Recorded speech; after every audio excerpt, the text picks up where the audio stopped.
Denne video beskriver, hvordan man henter en DWG-fil ind og bruger den som tegningsgrundlag i en Revit-fil. En DWG-fil den kan fx komme fra en landinspektør, sådan som det er tilfældet i det her eksempel, som knytter sig direkte til undervisningen på andet semester.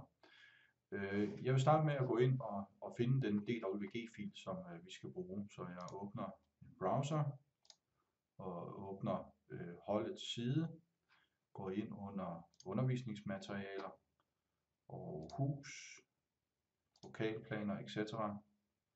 Materiale til kusken. Og her øverst i den her række filer, der ligger der to filer her, som ikke har noget ikon på samme måde som PDF-filerne nedenunder. Det er fordi, at programmet her, altså browseren, Internet Explorer, kan umiddelbart ikke genkende formatet, men det er altså DWG-filer, et tegningsformat. Hvis jeg gerne vil have dem hentet ned på min computer, og det vil være fordelagtigt, hvis jeg skal bruge dem inde i min Revit-fil, så går jeg op her og klikker på fanen filer, går ned og sætter flueben ud for den fil, jeg skal bruge, og bemærk, at jeg kan kun hente en fil ned ad gangen, hente en kopi, som der står her.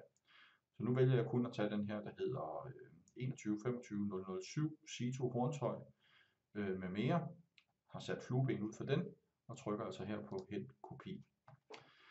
I Internet Explorer får jeg så muligheden for her under gem at gå ind og vælge gem som, og på den måde så kan jeg styre, hvor jeg gerne vil gemme filen henne. Og nu har jeg allerede importeret den en gang før, så jeg lægger den her i en mappe, der hedder import øvelse. Den ligger her. Så når jeg siger gem, så spørger den, om den skal overskrive, og det lader vi den bare gøre. Sådan der. Så kan jeg lukke browseren igen.